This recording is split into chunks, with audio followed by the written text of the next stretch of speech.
नमस्कार बच्चों, आप सभी का फिर से स्वागत है मेरे चैनल आकाश मैथ्स क्लासेस में। और आज मैं कक्षा 10 के लिए लाया हूँ द्विघात समीकरण, जो कि हमारा चौथा चैप्टर है। और प्रश्नावली 4.1 का दूसरा प्रश्न है हमारे पास यहाँ पे कि एक आयताकार भूखंड का क्षेत्रफल दिया है 528 वर्ग मीटर और क्षेत्र की लंबाई मीटर में चौड़ाई के दोगुने से एक अधिक है। क्षेत्र की जो लंबाई है वो चौड़ाई से दोगुने से 1 मीटर अधिक है और हमें भूखंड की लंबाई और चौड़ाई ज्ञात करनी है। तो यहाँ पे इस वीडियो में हम देखेंगे कि भूखंड का क्षेत्रफल कैसे ज्ञात करते हैं, ठीक है, और लंबाई चौड़ाई कैसे ज्ञात करते हैं। और यहाँ पे हमें गुणनखंड के रूप में इसके जो हमारे पास द्विघात समीकरण प्राप्त होगी उसको गुणनखंड के रूप में उसकी लंबाई और चौड़ाई ज्ञात करेंगे। तो चलिए ज़्यादा समय न लेते हुए, और पहले आपसे अनुरोध है कि अगर आप मेरे चैनल पर नए हो तो मेरे चैनल आकाश मैथ्स क्लासेस को सब्सक्राइब करना मत भूलिएगा और अपने दोस्तों और परिवार के सदस्यों के साथ भी शेयर करना मत भूलिएगा। तो चलिए हल करते हैं कि हमारे पास जो दिया है उसको लिखते हैं। हमारे पास दिया है कि इसको सीधा हल ही करते हैं कि यहाँ पे लंबाई मीटर में चौड़ाई से दोगुने से एक अधिक है, अर्थात मतलब लंबाई अधिक है और चौड़ाई कम है। तो इसका मतलब हम क्या करते हैं कि चौड़ाई को x मीटर लेते हैं और लंबाई को उसी प्रकार जोड़ के उसका मान रख देंगे। ठीक है, कि यहाँ पे करते हैं माना भूखंड की, ठीक है बच्चों, भूखंड की चौड़ाई।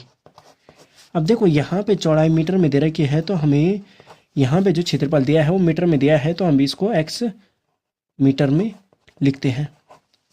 ठीक है, x मीटर है। अब भूखंड की लंबाई चौड़ाई के दोगुने से 1 मीटर अधिक है, पहला तो हो गया ये। अब भूखंड की लंबाई चौड़ाई के दोगुने से, लंबाई कितनी है, चौड़ाई के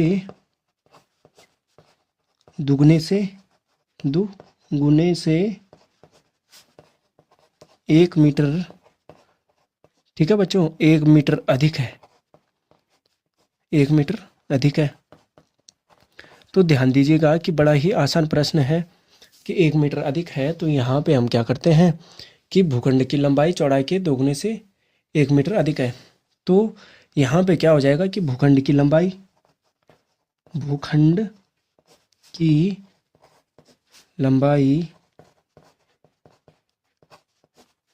बराबर कितनी है, 2 गुना किसके, चौड़ाई के, 2 गुना है चौड़ाई के और प्लस 1 मीटर अधिक है। तो यहाँ पे आपको पता है कि 2 गुना तो ये हो गया, चौड़ाई हमने x मीटर मानी है और धन 1, तो 2x धन 1, ये हो गया हमारे पास इतना। ठीक है, अब यहाँ पे तो ये हो गया। अब आपको पता है कि आयताकार भूखंड का क्षेत्रफल क्या होता है, लंबाई गुना चौड़ाई। तो आयत का क्षेत्रफल क्या होता है बच्चों, क्षेत्रफल के ही अनुसार हम यहाँ पे हमें समीकरण प्राप्त होगी। क्षेत्रफल बराबर होता है लंबाई गुणा चौड़ाई। ठीक है बच्चों, लंबाई गुणा चौड़ाई ये होता है। तो आपको पता है कि लंबाई हमारे पास कितनी है, 2x, और चौड़ाई कितनी है, चौड़ाई हमारे पास, देखिए लंबाई तो हो गई हमारी कितनी, 2x धन 1। ठीक है बच्चों, यहाँ पे ध्यान देना कि 2x धन 1 तो हो गई हमारी लंबाई और चौड़ाई हो गई x मीटर। तो इसको गुणा करने पर क्या हो जाएगा, x की गुणा 2 से, तो 2x स्क्वायर धन x। ठीक है, और इसका टोटल जो क्षेत्रफल दिया है वो आपको पता है कि 2x स्क्वायर धन x वर्ग मीटर हो गया ये। ठीक है, वर्ग मीटर ये हो गया। ठीक है, अब वर्ग मीटर ये हो गया। तो अब भूखंड का क्षेत्रफल 528 वर्ग मीटर दिया है। ठीक है, ध्यान दीजिएगा कि यहाँ पे दिया है भूखंड का क्षेत्रफल, कि यहाँ पे लिखते हैं भूखंड का क्षेत्रफल बराबर दिया है 528 मीटर वर्ग मीटर दिया है। तो यहाँ पे भी हम प्रश्न के अनुसार वही लिख देंगे कि 2x स्क्वायर धन x, क्योंकि भूखंड का क्षेत्रफल तो ये हो गया, दोनों का क्षेत्रफल बराबर 528 मीटर हो गया। तो इसको हम सरल रूप में लिखते हैं समीकरण के रूप में, तो 2x स्क्वायर धन x ऋण 528। अब ये तो हमारे पास समीकरण प्राप्त हो गई, किंतु हमारे पास प्रश्न में पूछा था कि इनकी मात्र द्विघात समीकरण के रूप में निरूपित कीजिए।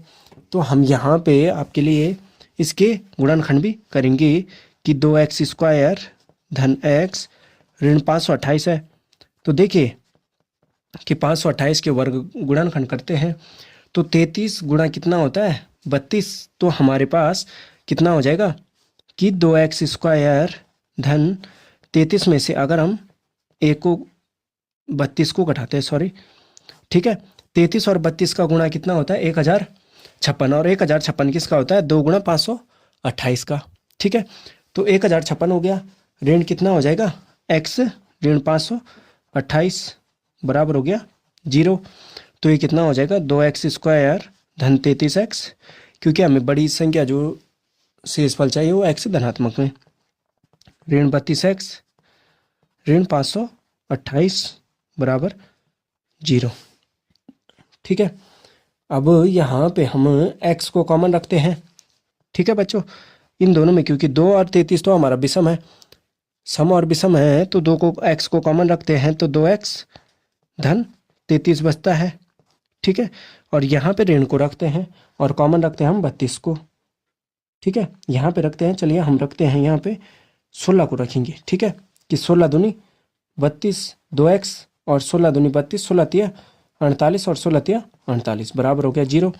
तो ये हो गया हमारे पास 2x धन 33, ठीक, और x ऋण 16। ठीक है, तो ये हो जाएगा। तो यहाँ पे ये ऐसा कंफर्म नहीं है कि हमारा जो लंबाई और चौड़ाई है वो सही आए। ठीक है, मात्र हमें यहाँ पे द्विघात समीकरण बनानी थी, लेकिन आपको बताने के लिए कि किस प्रकार हम यहाँ पे इनके शून्य क्या इनकी लंबाई चौड़ाई ज्ञात करते हैं वो मैंने यहाँ पे आपको बता रहा हूँ कि 2x है धन 33 है बराबर करते हैं तो ये होता है 0। ठीक, और x बराबर करते हैं 2x बराबर होता है ऋण 33 और ऋणात्मक तो होती नहीं है, तो x बराबर कितना हो जाएगा, x बराबर ऋण 33/2। ठीक है, जो कि संभव नहीं है। और दूसरी है हमारे पास x ऋण 16, तो x ऋण 16 बराबर क्या हो जाएगा, x बराबर 16। तो इसकी तो लंबाई क्या हो जाएगी, चौड़ाई हो जाएगी 16 और ये हो गई आधी। ठीक है, तो इस प्रकार हो जाएगा ये प्रश्न। तो यहाँ पे ध्यान दीजिएगा कि यहाँ पे हमारे ऋणात्मक में नहीं आएगी लंबाई। आपको समझाने के लिए मैंने यहाँ पे प्रश्न को हल किया है, और यहाँ पे हमें मात्र प्रश्न में बोला था कि इसको द्विघात समीकरण के रूप में जो हमारे पास समस्या दिया है उसको हल कीजिएगा। तो उम्मीद है बच्चों कि आपको मेरा ये टॉपिक समझ में आया होगा। अगर आप मेरे चैनल आकाश मैथ्स क्लासेस पर नए हो तो मेरे चैनल को सब्सक्राइब करना और अपने दोस्तों के साथ शेयर करना मत भूलिएगा। धन्यवाद बच्चों।